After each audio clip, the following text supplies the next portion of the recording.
Welcome back to another video on this channel on the topic of narcissistic abuse recovery.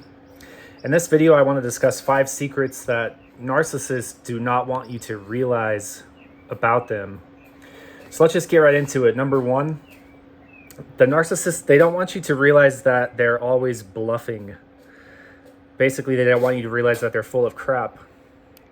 This is like the biggest cheat code that I think I can give a person who's dealing with a narcissist is if you make life like analogous to a game of cards, a game of poker, which I happen to be a pretty serious poker player for most of my life. Some of you might know that about me, but I've got a lot of experience playing this game. And if you can just translate regular life into like a game of poker, basically what the narcissistic personality is doing is they're constantly, like all the time, making huge bluffs with a very weak hand.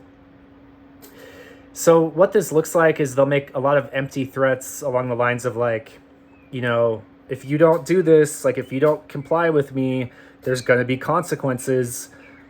And it's really a hollow bluff. They're just hoping to be able to stay in control and in power by just hoping that they'll be able to use like fear, intimidation, manipulation.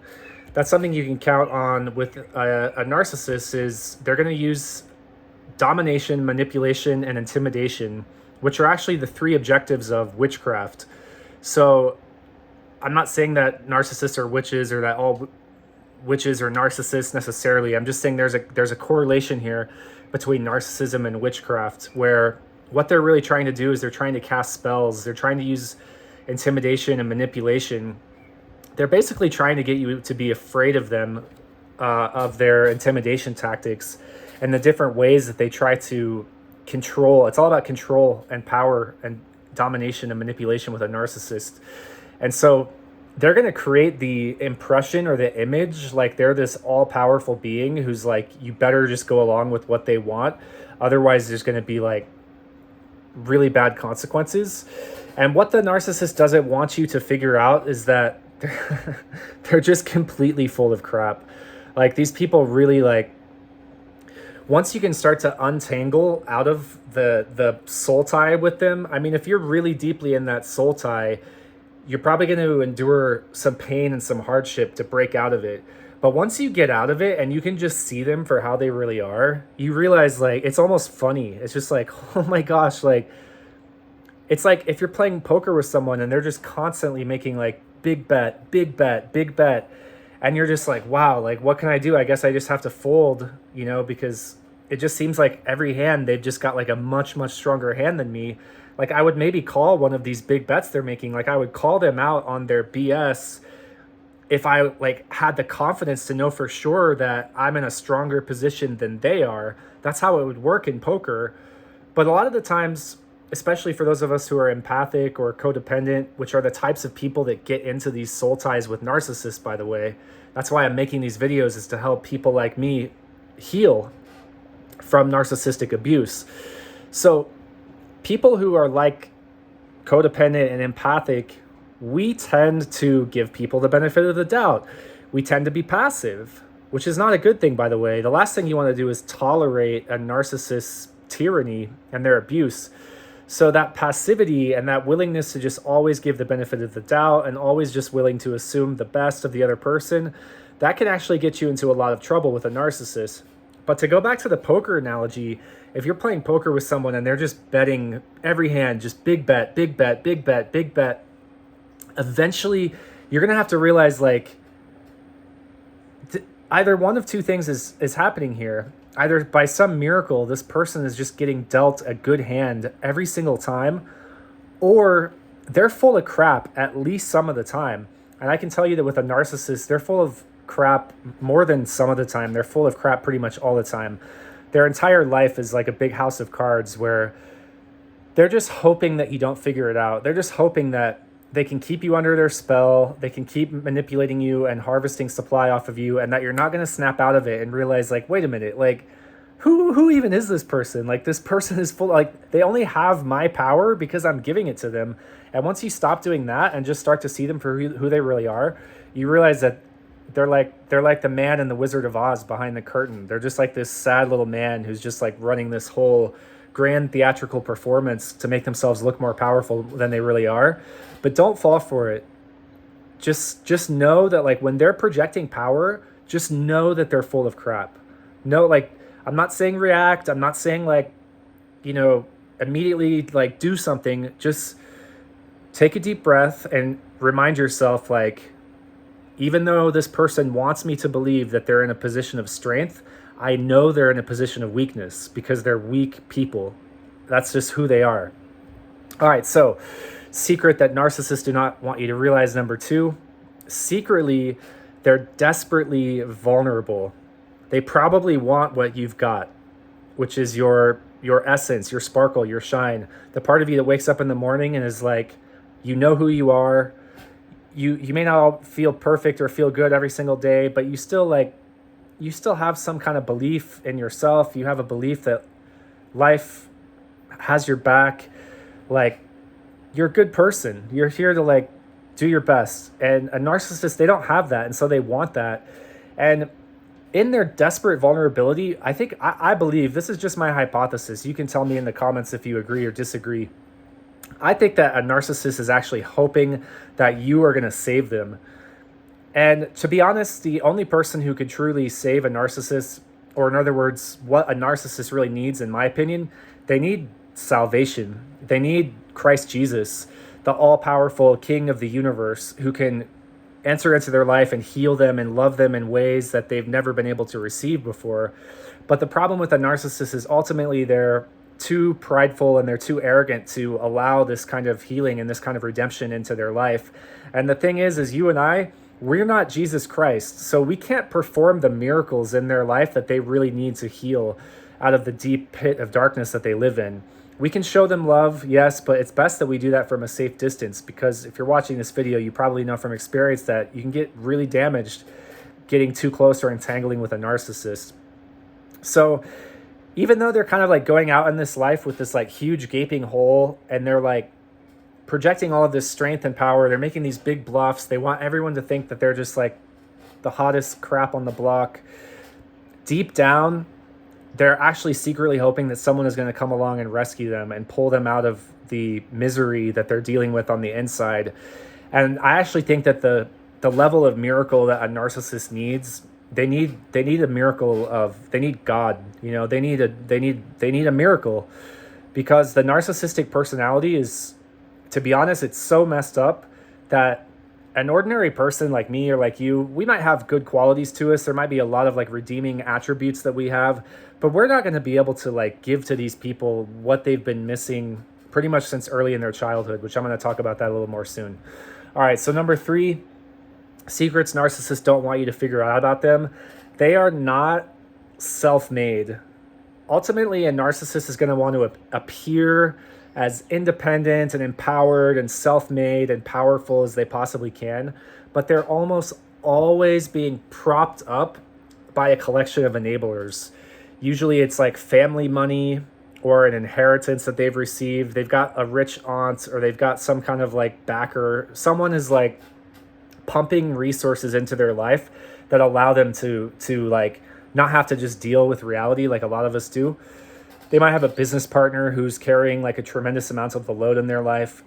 No matter how the narcissist may present the illusion of themselves, I can guarantee you that there's people behind the scenes who are propping them up and allowing them to be out there acting like they're all that. When in reality, man, these people, like, going back to number 1, they're just full of crap, man. Like, it's all an illusion. It's like, it's sad. It's pathetic, really. Like, when you really see them for who they are, it's almost hard to even be angry at all the stuff they've pulled, because it's just like, man, these people, when you really get what they're all about, it's just sad, man.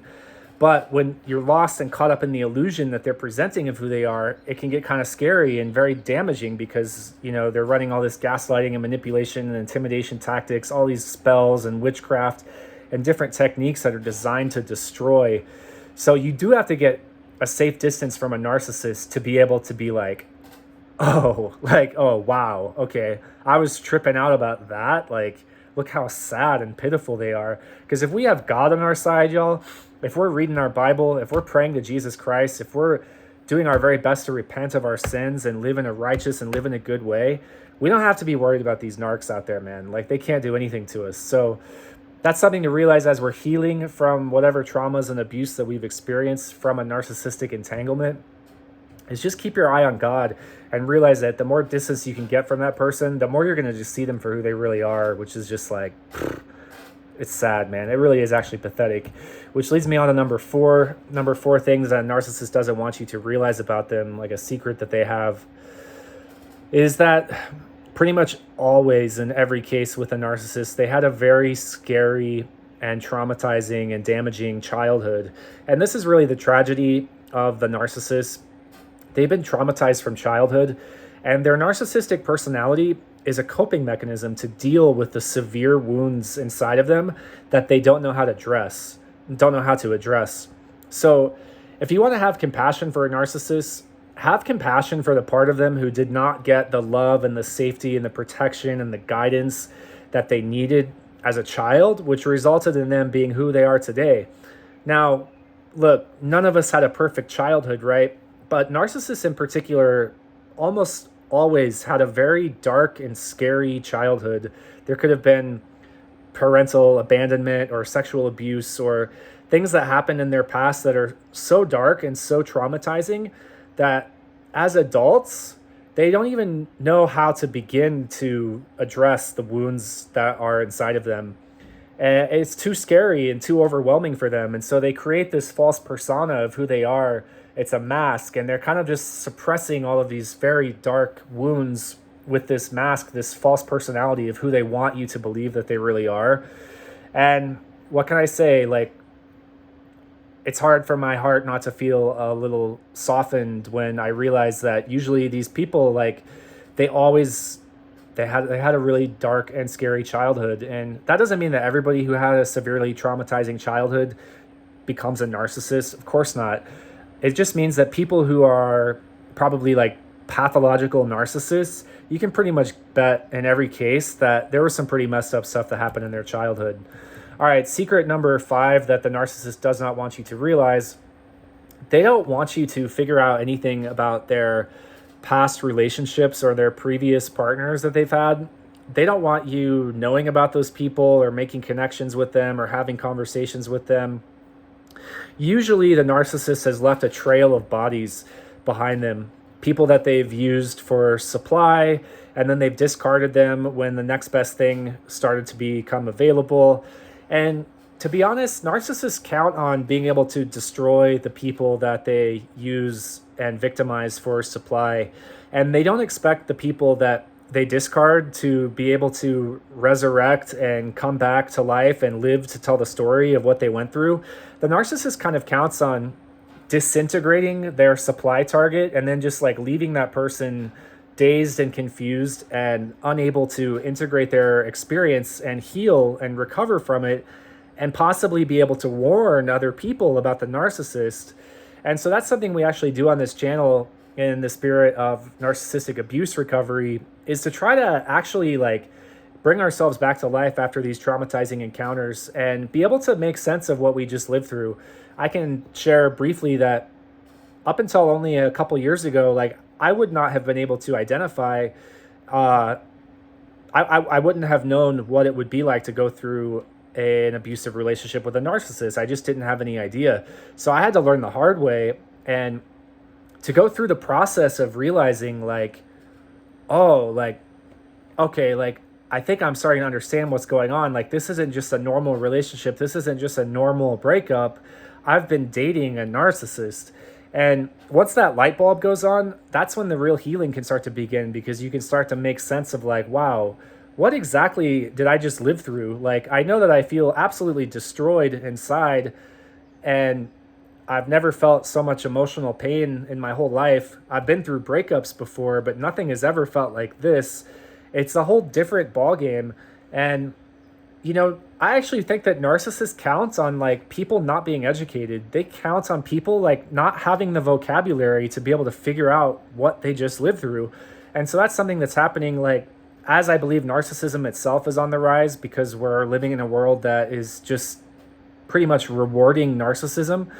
I also believe that narcissistic education is on the rise, and that's something I've noticed on my channel and the videos that I've been making. I'm making videos on a few different topics, but it's the videos about narcissistic abuse that are getting like way more clicks than all the other videos I make, which tells me, okay, like that's really where people are needing the most support at this time. And incidentally, it's where I'm also needing the most support. So it's therapeutic for me also to be able to make these videos. And I just want to go over these 5 secrets really quick to summarize of a narcissist to keep in mind. They're always bluffing. These people are completely full of crap. So when they're trying to intimidate you and make you afraid of them, try to just get out of that spell somehow by just remembering, like, they're just full of crap. Like, all these like threats and intimidation tactics, like, they're just hoping it'll work. They're just throwing crap at the wall and just hoping it sticks. Like, they can't back it up with anything. Number 2, they're secretly, desperately vulnerable, and they're hoping that someone's going to come along and like magically save them and like rescue them from the pit of hell that they live in. I'm sure if you could live inside of a narcissist's like inner world for like a day, you would just be like dying to get out of there at the end of that day. Number 3, they're not self-made. Don't let them fool you. They're going to walk around looking like all that. They're going to want to project this image of like strength and superiority and power. They're going to want to look like they just did it all by themselves. Miss Independent or Mr. Hustler who just like did it all on his own. But don't fall for it, man. Behind that, there's always some unseen people that are like funding what you're looking at. Usually like an inheritance or a rich family member or a business partner or a ex-husband or a something. There's somebody there that's unfortunately funneling a tremendous amount of financial resources at the narcissist to kind of like so they can keep their illusion going. And of course, they're not going to want you to find out about that. Number 4, they pretty much invariably had a scary and damaging childhood. And that's the tragedy of the narcissist, right? Is like, if we can find it within ourselves to have compassion, which is not always the season for compassion. And you can watch my video on forgiving the narcissist, where I talk about don't even try to forgive the narcissist until you're ready. You got to heal yourself first. But if you've gotten to that point where you feel safe enough and you realize they can't hurt you anymore, you can start to soften your heart a little bit and recognize, like, man, this person, they're so messed up. I'm lucky that I'm not them. I'm lucky that I don't have to live their life, because my childhood might not have been perfect, but it was pretty good. And theirs was like a disaster. All right, number 5, past relationships and previous partners. They do not want you figuring out who they were dating before. They don't want you contacting that person. Like, the worst nightmare for a narcissist is like, they want to divide and conquer, right? They triangulate, right? Which is like, they pit people against each other. They try to separate and destroy and just harvest energy off of everyone. The last thing they want is like a group of people like meeting up to share like their experiences with this particular person, because strength in numbers, right? Like, if a narcissist has abused and discarded like several people, and then all of those people get together to try to like share their experiences and to try to heal and get back their power from this narcissist who tried to destroy them, that is like by far like the most crippling, like worst possible outcome for a narcissist. Like, they're counting on the fact that you're not going to like ever have a conversation with anybody else that they've ever also used for supply and discarded. So, if a part of your healing journey can entail that you're able to try to have a conversation, it's a risk. You never know what's going to happen if you try to reach out to an ex, or if you try to make contact with one of these people. Like, it could backfire. I'm not saying it's always a good idea, but you might be surprised how much healing and how much resources is available to you out there if you can start having conversations with other people that the narcissist has really negatively affected. Tread carefully on this one, because I don't want to see you accidentally contact a flying monkey and invite in a bunch more abuse into your field. Like, you need to be really discerning and be really careful. But, the narcissist is betting on the fact that they can just isolate and destroy all of their victims. So if you can come out of that isolation and carefully try to make connections with other people who possibly have suffered abuse at the hands of this person, you might find, wow, you might find a lot of healing with getting support from people who have had a similar experience. So I wish you well in your recovery. I'm going to wrap this up here at the 20-minute mark. Thanks for watching. Give me a thumbs up.